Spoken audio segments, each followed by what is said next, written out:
Hey folks, so we haven't, I don't think, actually done a Facebook I Live. think this is our first one. We've been on other folks' Facebook Lives. We've had a lot of questions relating to keto and hitting your fat or protein macro needs. And so we just kind of wanted to talk about that. And then clearly, if you guys have questions, go ahead and fire those off to us. And yeah, we'll hopefully try not to make this too big of a train wreck. So well, and we've gotten a couple pieces of feedback about the Keto Masterclass, and the trend seems to be that people are actually really surprised that the number one thing that they did that actually resulted in a significant change was focusing on hitting their protein target. So I have a couple things that I want to read, and then we can discuss further. So the first gal, Lisa, she's down 15 pounds and 20 inches. She's super stoked. She doesn't have any cravings anymore. But the main thing that she says, she's like, the material was so helpful, and I learned I needed to hit my protein goal for success. Prior, I thought it was the fat macro I had to hit. So there's one. And then actually just yesterday, we received an email from Adam, who we're going to put his whole testimonial on the website because it's actually really touching and just an amazing story.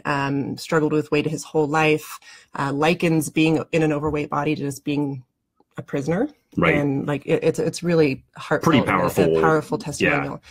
But he says, here is a short list of what I discovered that may help others in keto if they are struggling. Number one, I was eating too much fat. I wasn't eating copious amounts, just enough oils on my food that my body didn't need to dip into its reserves. People need to change the misconception that you can eat all the fat you want and still lose weight. Number two, I wasn't taking in enough protein and had to readjust to eating more food. This probably had the biggest impact on me, as I'd always shied away from working out on keto because it would kick off major food cravings in the form of high-carb food. This in turn would derail me for a few days, and with the new adjustments I made to my protein intake, the cravings have seemed to completely disappear. Admittedly, my workouts are still light, but I try to get in some type of movement, exercise in the form of stretching, walking, blah, blah, blah, and plan on hitting it harder when the weather warms up. And finally, number three, electrolytes. Your drink is a lifesaver. I struggled with cramps on keto, and within a few days, they were a thing of the past. The list above are just the highlights of what I learned in your course. I just wanted to point out the things that have had a major impact on my success up to this point. I still have a long way to go, but I know it's only a matter of time. So I know you've been answering a lot of questions that have popped up both on Facebook and some of our ads. And there seems to be this like vicious debate. We had a comment that from someone that was like, fats are more important, you know, and man, so you don't want to make this thing into like religious dogma, because this is where the internet just inevitably seems to go. But there is kind of a reality that some things work better than others. And what I don't think people fully appreciate is that the feedback that we are getting from people, the people who have either never been able to affect weight loss, you know, throughout their whole life, and or they've been trying some sort of ketogenic diet approach and they've failed. The thing that ends up shifting for them is that they finally focus on the protein macro. They set the fat macro appropriate, which we lean heavily on the Keto Gains macronutrient calculator for the Keto Masterclass. And suddenly these people are super successful. And there are different ways of doing this. There are certainly compelling reasons for people who are managing a neurodegenerative disease. If like they therapeutic, there's a difference between like a therapeutic ketogenic diet and people who do ketogenic diets for fat loss. Right. And so people get really prickly about this, you know. And what's interesting, though, is that even within this context of a protein-centric ketogenic diet, which, again, I would say that the Keto Gains guys are kind of laudable in that regard, it still ends up being a high-fat diet. It's high-fat, but with a caloric ceiling, because you can, in fact, overeat on a ketogenic diet. And it is... I was one of those people that I could eat what seemed to be almost unlimited amounts of fat and not gain weight on a ketogenic diet, you know, especially compared to eating a higher carb diet in the past. But then I found that the interesting thing is I definitely have more buffer between gaining weight and not gaining weight on a ketogenic diet. Like I've got a little more latitude in that regard. it seems like I can overeat and not suffer the same type of downsides, but relative to a higher carb diet. But if I really want to be lean, then I just have to manage the fat intake. I can't do bulletproof coffees all day long. She makes a really cool kind of banana bread that you know, with almond meal and all this stuff. And when we had Zoe, she made a bunch of this stuff, and then we were sleep deprived. We had a bunch of other things going on. You think you're breastfeeding, you need to eat a lot of calories, and I literally got fat. But we were taking this super low carb banana bread. I mean, there was one banana spread throughout like a giant cookie sheet of almond flour, and then we would put Kerrygold grass-fed butter on it, and we both gained like 10 or 15 pounds eating a super low carb diet. So you can you know, overwhelm your ability to hang with the benefits of a ketogenic or low carb diet. And I know it's super controversial, but what I would throw out to people is that whether you are coaching folks or if you are trying to undertake this stuff on your own, if you're not getting the results that you want and you've historically been driving the boat focusing on the fat intake, just shift gears for 1 month and focus on that protein, and use that free macronutrient calculator, figure out what your protein allotment is. And what's fascinating for folks, and I find this myself, is that if I'm hitting that protein allotment, it is hard for me to even eat the food that I'm supposed to eat. So I set my caloric level using the macronutrient calculator, and I just left it at sedentary. I didn't even add in my physical activity. So I'm taking in about 2,600 calories a day, and I've actually been weighing and measuring my food for the most part, and I've actually dialed my carbs down a bit because I've been as high as like 100, 120 grams certain days, but I'm playing with pulling that down a little bit. But what I really focused on was hitting that protein level, and I'm eating more protein, and it is hard as hell for me to eat the rest of the food.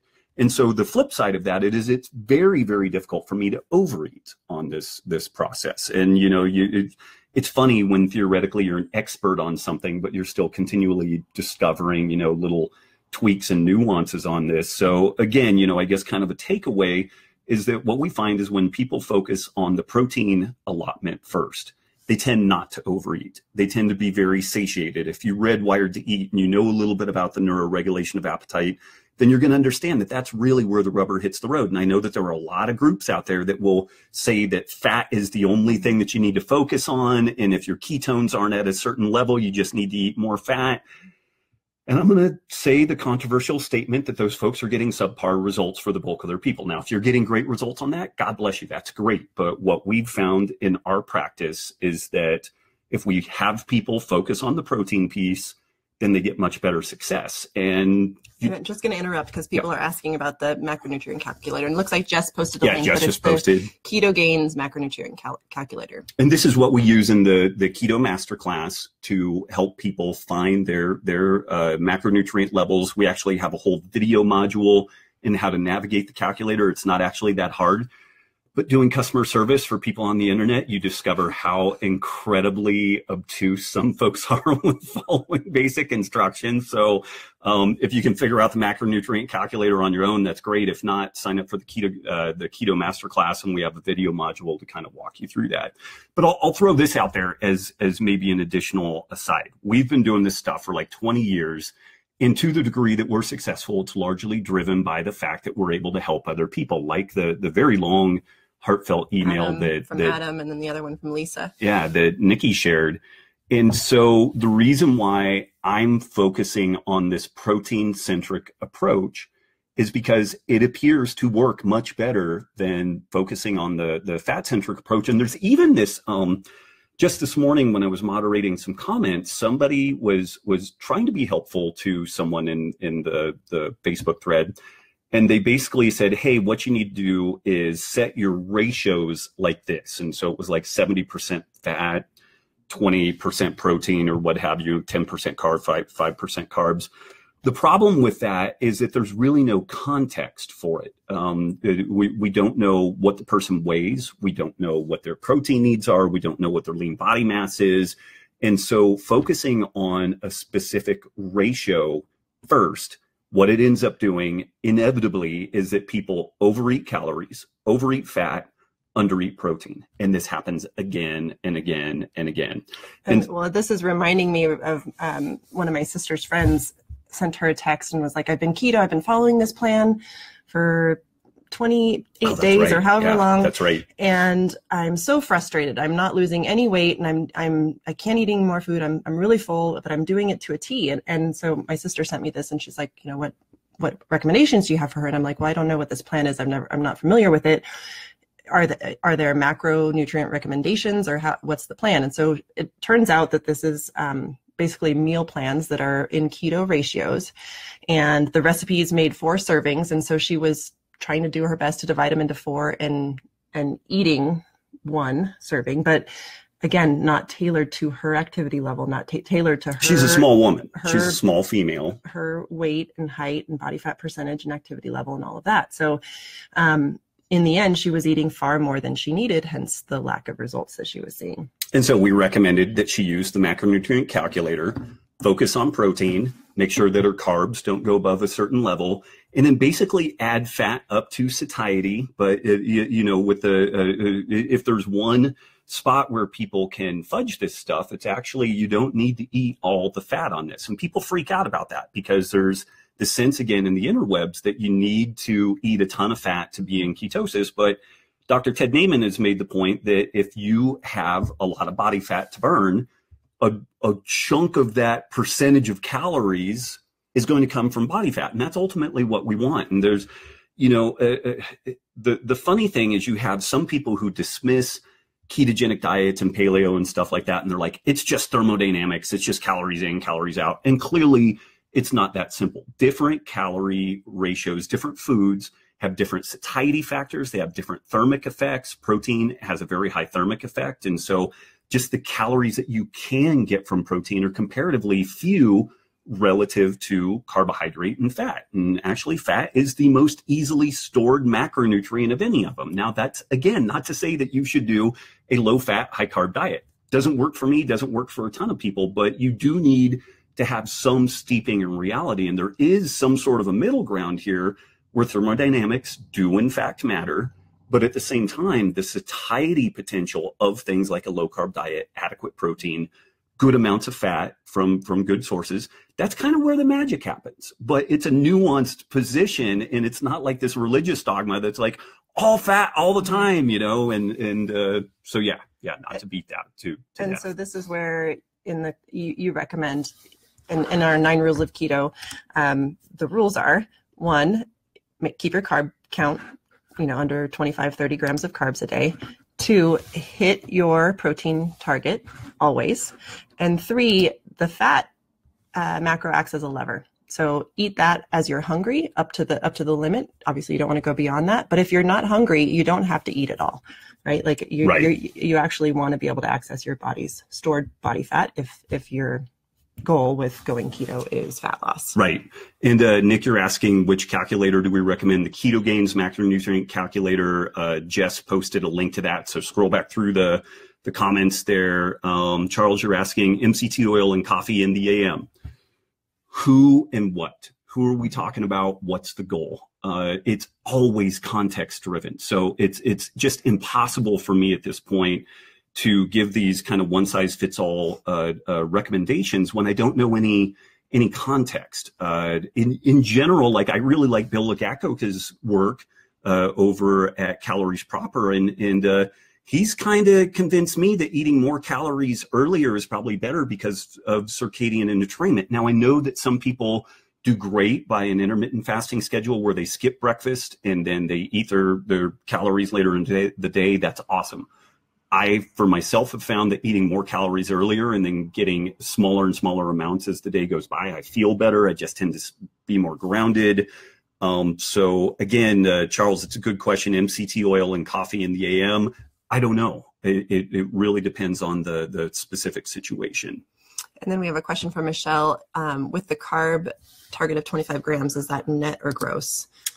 Well, it's net carbs, and man, there was a big pissing match on our Facebook page the other day about this, but net carbs are just the carbs that are going to make it into your system, make it into your bloodstream, and that the pancreas is going to have to account for that with insulin. So that's really all that matters. We had somebody who was emphatic that fiber produces an insulin response. And in fact, fiber typically mitigates the insulin response. High fiber foods typically reduce the amount of insulin that is necessary to process the other net carbs, which is why we recommend a nutrient-dense approach to this with a low carbohydrate load, high nutrient value foods. David's asking, can you do keto and strongman? Yeah, I would check out Mark Bell over at Super Training. Mark has been super geeked out on a ketogenic diet for a long time. Huge guy, world champion powerlifter, elite numbers. Now, keto's not the right approach for everybody, but there are a lot of people finding some great success with a ketogenic diet and strength athletics specifically. I will throw out there that for the athletic story, glycolytic-based activity, CrossFit, jiu-jitsu, MMA, those sorts of things are challenging to fuel while ketogenic. Now, a lot of people are doing it. Again, leaning on the Keto Gains guys, they use what's called a targeted ketogenic approach, where you get fat adapted for 2 to 3 months, eating a regular ketogenic diet. Then prior to training, you take anywhere from 10 to 20 grams of a fast-acting maltodextrin or a dextrose or something like that, and they take that about 10 to 15 minutes before that training event. And what they're finding is they maintain the fat adaptation, they maintain all that recovery and like kind of the resilience of having nice stable blood glucose levels, but they have that glucose for that low gear.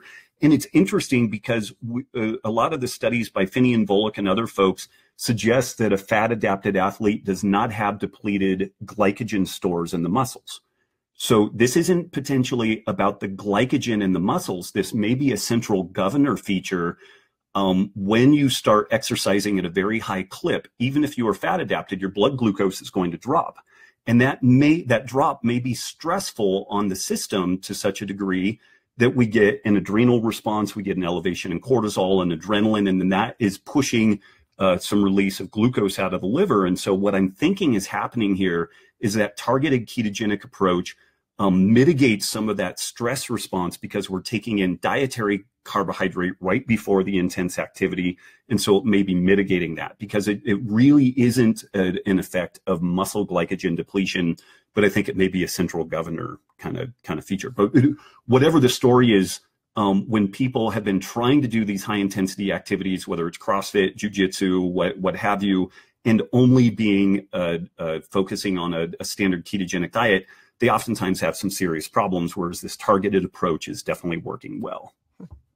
We have another question from GT. Would going keto help with keeping gout flare-ups away? Yes. Short answer is yes. Gout is 100% a metabolically driven condition. It is a hyperinsulinemic issue. If you just do a little bit of Google searching, gout, low carb, gout, ketogenic diet, there are actually some good randomized controlled trials where they've implemented low carb and ketogenic diets in folks with gout. And I mean, it's effectively within a few days, largely a cure for the situation.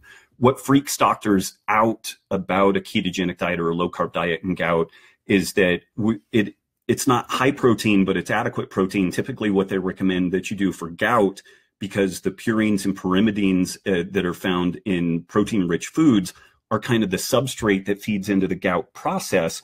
They recommend a low protein diet to limit the purines and pyrimidines. But the problem with that is all that you have left is fat and carbs.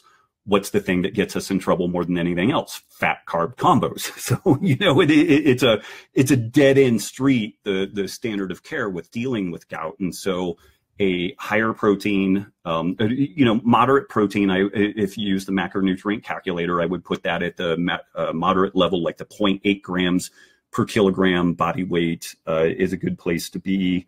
And then appropriate fat, limiting carbs, and you should have pretty remarkable results with that. We have a question from Daniel about the best advice for night shift workers, inflammation, brain toxins, etc. Man, Daniel, so we've done a lot of work with police, military, and fire with the clinic that we have here in Reno. We've done a lot of pilot studies with these folks, and the shift work is just a crusher. And really the one lever that we have is a low carb diet. And what we find is that these folks are pretty inflamed, they're pretty insulin resistant, and kind of the one final lever that we have to tweak is that carbohydrate intake. So restricting carbohydrates, and then the sleep that you do get, you need to protect it at all costs, like a completely black room, using something like Doc Parsley's sleep remedy, cold room, like all the sleep hygiene stuff. We have some sort of a resource for sleep or shift work, or no, I'm working. We haven't released it yet. But we haven't released it yet. I'm working on that. So I've been doing some work with the Chickasaw Nation, and they have a ton of shift workers. And so I've actually put together a whole kind of soup to nuts, how to deal with shift work deal. And we're kind of rolling it out to the Chickasaw folks first, but we will be rolling that out to you guys, and that'll be free as far as I know, right? Yeah. Yeah. Okay. Derek, what's your take on metformin and keto? I mean, is there any benefit to increased insulin sensitivity while in ketosis? You know, Derek, it's a really good question. I don't have a great answer for that. Metformin is interesting to me in that it mimics so much, or it brings about so many of the features that we would like to see in a well-formulated diet, whether it's ketogenic or otherwise. It is insulin sensitizing. It reduces intestinal permeability, interestingly, because it actually can cause some stomach upset in some people, but it mitigates intestinal permeability. It reduces LPS toxicity, which LPS is this highly toxic substance that comes off of the bacterial coats and is very inflammatory. It improves insulin sensitivity at the muscles. It mitigates excess glucose production in the liver. It does a ton of different things. It's really cool, but it's also a mild mitochondrial toxicant. And I don't know if you guys were able to catch any of my talks at the UCSF conference or at Low Carb Breckenridge talking about metabolic flexibility. I'll be talking about metabolic flexibility at PaleoFX. But one of the big drivers of the loss of metabolic flexibility is damage to our mitochondria. And there's a bunch of stuff that can do that. Antibiotics can damage the mitochondria, iron overload, sleep deprivation, gut dysbiosis, just the condition of being overweight causes an oxidative stress environment. There's a laundry list of things that are problematic. So the challenge for me with metformin is that it is a mitotoxin. So I'm kind of back and forth on metformin. I could make an argument for a super low dose and then maybe punctuated use, maybe use it for 1 week and go off for 3 weeks or something like that.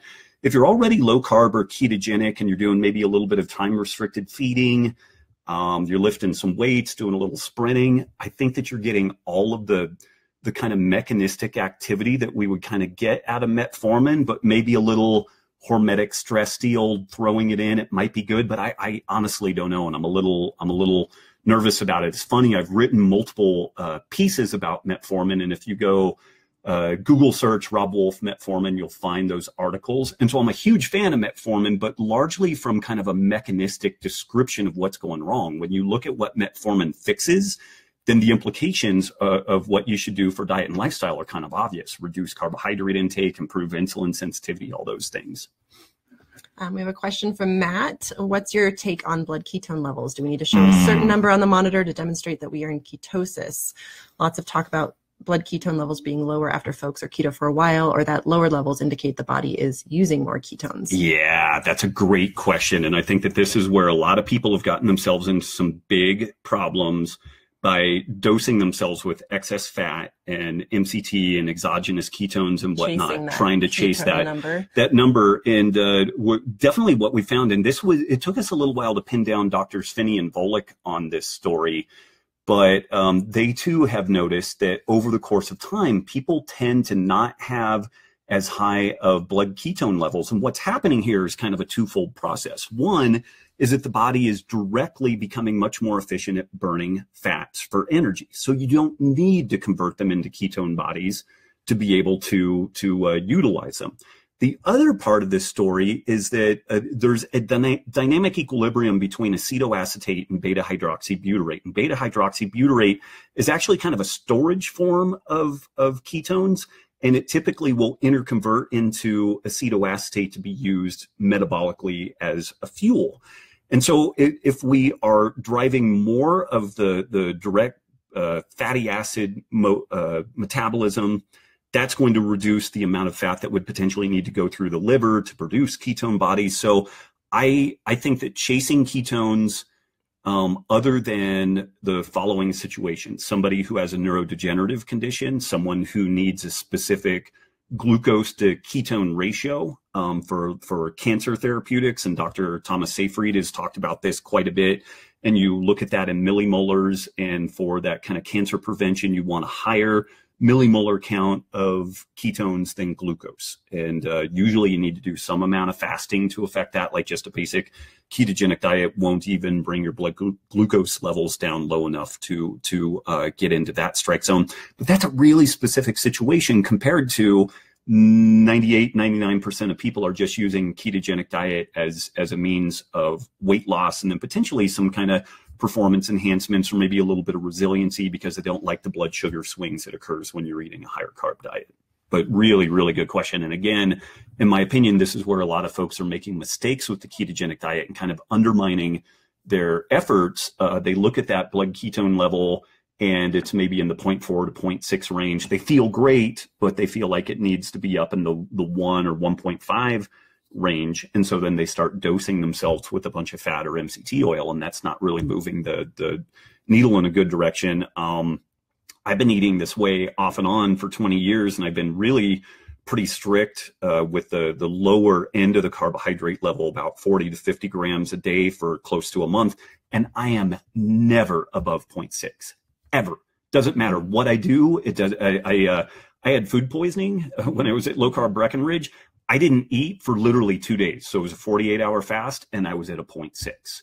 And so but I had great cognition. I couldn't experience hypoglycemia. You know, I felt like shit otherwise, but you know, everything else was otherwise good. But I think I'm so fat adapted that my body doesn't need to produce that high of ketone levels to meet the other needs that we have. And, you know, just as an aside there, Marty Kendall over Optimizing Nutrition, he did a fantastic piece looking at acetoacetate versus beta hydroxybutyrate. And that's a really interesting treatment. So if you, again, do some searching, Optimizing Nutrition, optimal ketone levels or Optimizing Nutrition acetoacetate, then you'll find that article. It's really good. Let's see here. I had to take an antibiotic a few weeks ago for UTI. Can't seem to get my stomach right since. I'm craving more carbs and just can't seem to satisfy my hunger. I've been keto for 18 months. Pamela, this is where I always want to ask a bunch more questions because it's super context driven. What I would recommend is kind of circling back around, though, and focusing on that protein allotment. Are you hitting that protein minimum? If you don't hit the protein minimum, it's going to be very, very hard to get the satiety that you want to just not be hungry. That's the place that I would start. I would definitely lean heavily on fermented foods like sauerkraut and kimchi. And if you use some fermented dairy, creme fraiche is kind of a good option in that regard. But I would make absolute certain that you're hitting your protein minimums. And then that. Making sure that your sleep hygiene is in order as well, because that definitely impacts cravings for carbohydrate. So we have let's see here. Anelia, do you want to do that one? Do you see that women may need higher carb intakes who have autoimmune disease? In practice, I see that women tend to bottom out faster on keto. How high for carbs? You know, Anelia, that's a really, really good question. And I don't know that I'm going to have a great answer on this. Here's it's observational, but it's interesting to me. When I did start digging around, trying to find people who were successful using a ketogenic diet for CrossFit and jiu-jitsu and MMA and stuff like that, the people that I found that were really doing well on just a basic ketogenic diet were women. And so it was almost no men, and it was a bunch of women. So on this one side, we saw the people who were doing the best with high intensity exercise and a ketogenic diet were women. But then also we definitely have seen, again, kind of anecdotal, but reports of more women kind of experiencing hormonal dysregulation and what have you. I have two thoughts on that. The first thought is that because a ketogenic diet is highly satiating, it is easy to undereat. And so if we add a ketogenic diet plus overly hypocaloric scenario, women's metabolism is definitely very tightly tuned to their nutrient status. This is what drives their fertility signaling. And so it makes sense from biological perspective that if we don't have enough calories to be in a fertile condition, that we're going to shut things down and we're not going to be fertile right now. So if you're throwing both low carb and low calorie at the same time and potentially some high intensity training, that can be a huge problem. But another piece of this, which this is something that I learned from the Keto Gains guys and that I thought I had it figured out, but I absolutely did not, is electrolytes. I was not getting in enough electrolytes. And what happens in that story, if we don't get enough sodium, particularly in this low carb scenario, our body starts wasting potassium and it basically excreting potassium. That means we start losing muscle. And in an attempt to maintain sodium balance, the body produces aldosterone, which causes us to retain sodium, retain water. But in the process of releasing aldosterone, it also releases adrenaline and cortisol. So a lot of people report that they have like super high heart rate and they can't sleep. This is always an electrolyte issue every single time. And again, like when I would make some forays into a little bit lower carb eating, I would get some of those effects. And I would say, well, I guess keto just doesn't really work for me because I was adding salt to my food and I thought I was being, diligent about it. And I wasn't. I just wasn't doing enough. So the two things that are of concern there is that for women is that you've got to get the electrolytes correct. Like there is no wiggle room on that whatsoever. You have to get the electrolytes correct. And even though we want a caloric deficit, we don't want a massive caloric deficit. So this is where it's pretty important to weigh and measure your food. And, if fat loss is the goal, then we can, introduce that mild caloric deficit, which again, that Keto Gains macronutrient calculator, it sticks in a mild caloric deficit, by just entering in all your information.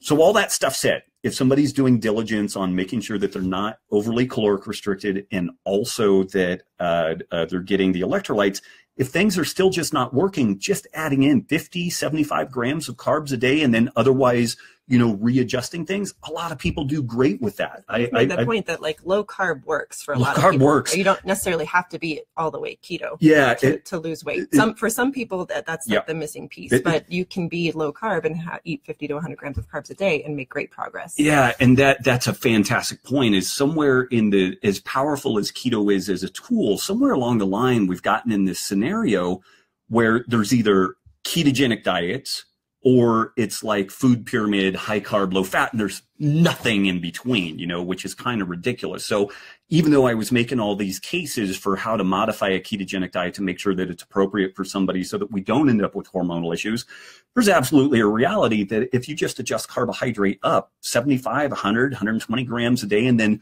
readjust typically your fat intake, especially you're if you're coming coming from eating 300-400 grams. Right. I mean, right. In the Keto Masterclass, the recommendation that we make, if somebody's been on kind of a standard American diet or a very high carb diet, we recommend just doing kind of whole food paleo first, which makes it hard to even get above 200 grams of carbs a day. Like it's hard to eat that much sweet potato and squash and broccoli and everything. And so unless you're doing like paleo brownies and cookies, which a lot of people do. So you got to watch that yeah, too. People can screw up just about Yes, anything. they can. So yeah.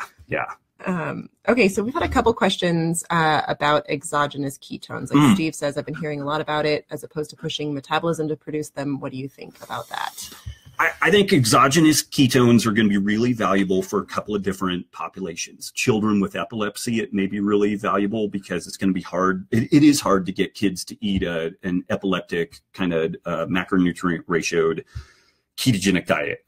People with neurodegenerative diseases, particularly when they're in kind of later stage advancement, exogenous ketones are going to be valuable because oftentimes trying to get dietary change in someone who has Alzheimer's is almost impossible. Like they're already cognitively impaired and you have all kinds of problems going on there. For some athletes, exogenous ketones are going to be of benefit, but you use it in the context of a fat adapted keto athlete that then throws the exogenous ketones in the mix at the end. how do I want to say this somewhat tactfully? There are some folks that are really misrepresenting what you can get out of exogenous ketones. We have a lot of bandwidth. We could sell the pants off these things. I really kicked the tires on them. And I just didn't like what the results were. I'm the crazy guy who recommends that people eat food and chew it and swallow it. Like, I'm crazy that way. So and eat good food. And eat good food. Yeah. The hair splitting wife always. Nikki should have been a barber. She splits hair so much. But yeah, so there are definitely appropriate scenarios for exogenous ketones. One of the things I would love to see this, and we need a study to support it. Every single youth sports activity should have an exogenous ketone emergency kit. And when a kid hits a soccer ball and they get up and they're like kind of starry-eyed and everything, concussion scenario. Yeah, some sort of TBI concussion scenario, those kids should be given an exogenous ketone, and there should probably be like 4 or 5 doses that are followed up throughout the course of the next 3 or 4 days. And I suspect that would dramatically reduce the incidence of traumatic brain injury and a bunch of these different related problems. So I really like exogenous ketones for some very specific therapeutic interventions. But again, I'm that crazy guy that if you want this to be kind of a lifestyle and you don't want to waste time and money on things that aren't going to work and aren't going to set you up for success for years or decades, I don't know that the exogenous ketones are really the place to look. You need to look at fundamental diet and lifestyle changes and chewing your food and learning how to cook and building community, inviting friends over so that you guys all prep food and share it and, you know, stuff like that. Getting sun on your body, you know, all this stuff. Yeah. I really wish that you could just slug down some exogenous ketones and magic happens and like you just shed body fat and everything. That would be amazing because then I could retire and do my coconut farm deal. But I just haven't found that to be the case. So yeah, not to belabor that. Let's see, a couple more questions and then I think we'll probably call it for today. Jody has a question. Do you have to use a glucometer? The strips are so darn expensive. Yes, they are. The ketone strips in particular are quite expensive. They're nice in the beginning. Like if you were to do a few runs, part of what I like about the ketone strips, now I dislike them because people become neurotic and they start chasing ketone levels. And then they find that they test at 0.4 and they think the world is ending because they've been keto for 2 months and now they're not registering. Yeah, so they're frustrating in that regard. They're expensive and they can lead people down kind of a squirrely path. But in the beginning, they're kind of valuable because when you get a sense of like, okay, I'm feeling really good. Like I have really good cognitive function. I haven't been hungry in 6 or 8 hours and I'm motoring along great. And you check and you're like, oh, I'm at a 0.6 or whatever. Then you are able to kind of take the subjective feelings and put that into an objective measure and kind of marry those two things. So I think it's valuable in the beginning to get a little bit of external feedback on that, but then just throw it away. Yeah. Don't throw it away, but stick it up on the shelf. And every once in a while, if you want to check it, then do it. But I think people become neurotic and overly focused on kind of quantified self and monitoring. I really want people to just be in their skin, feel what's going on. And if you feel good, keep replicating what makes you feel good. If you feel bad, yeah. And we have in the Keto Masterclass, we actually have a protocol, and it's just for the first, I think, 7 days where we're having people test. Right. And once you get into ketosis, then you can stop testing. And part of it was because people are always curious. And so instead of punting that and saying, don't test, and then they follow all these squirrely protocols, we laid out exactly how to test and how to interpret what's going on. And again, I talked a lot about this in Wired to Eat. It's really valuable to take our subjective feelings and then wed that again with some objective measures so that we get a little bit of feedback from outside, but then we're able to really trust our own experience and understand when we're doing things well and when we're not. Like part of the reason why I've eaten in this low carb ketogenic way, and she's seen my neurotic spinning for 15 years now, is that I'll try to eat some more carbs, and then I get on the carb roller coaster and I don't feel good and I have foggy headedness. I'm like, oh, I should be able to eat more safe starch. Paul Jaminet says, my gut's going to die if I don't eat this stuff. But at the end of the day, I look, feel, and perform well when I'm in this kind of circa ketogenic level and I kind of dose carbs around jujitsu. And otherwise I feel pretty darn good. And there's not a one size fits all, right? Like, so this is like what he's been experimenting with, and what all of you should do is what works for you, right? Like maybe the 25 grams of carbs isn't perfect for you. Maybe it's 60, which is closer to where I'm at. But this is some of that like feedback and, you know, the objective feelings that you get, or subjective feelings when you're eating food. Like how do you respond to the food, which ties all into the Wired to Eat stuff too. Yep. Anything else? Should we shoot them a link to the Keto Masterclass? Yeah, or maybe Jess can post a link in there, and we can pin that. And then we're going to try to do these a little more frequently. So if you guys have questions, we'll try to give you a little more advance notice when they're coming. We just kind of got to. We'll start sticking them in I know that there's a calendar scheduling function on Facebook, and so we'll start posting that stuff. If you guys go to robwolf.com, over on the side, you'll see the contact page there. You can fire off questions to us. That's where we will do the podcast Q&As. Yeah, so the Q&A podcast episodes, we get those questions mainly from people who submit them on the website. So if you have questions, you can submit them there as well. We have our next Q&A podcast coming out on Thursday. So Cool. Oh, and real quick before we go, Dr. Michael Ruscio, Healthy Gut, Healthy You. I have seen this book coming out for the last 2 years. Dr. Ruscio has been working on this. I just can't recommend this enough. Dr. Ruscio is a brilliant guy, pretty handsome dude too. I do have to say he's easy on the eyes. But again, you know, like my hashtag for 2018 is nuance, context, you know, and he is so good about that. Like is fiber good? Well, it depends. Is low carb good? Well, it depends. Are digestive enzymes good? Well, it depends, you know, and what's cool about this is he doesn't just say, well, it depends, and then leave you hanging. He actually provides a flow chart for like, well, if your situation is this, then do this or this. And based off those results, it's going to, you know, you go from A and you either go B or C. And then based off the results, you go C or D, you know, and so you've got this kind of logic tree that you go through, and it is just amazing. It's super easily accessible. If you are pretty sophisticated and you're like a trainer, you have a medical background, you will get a ton out of this. If you're a complete layperson, you will get great information out of this. It's written to engage both sides. I'm just going to show.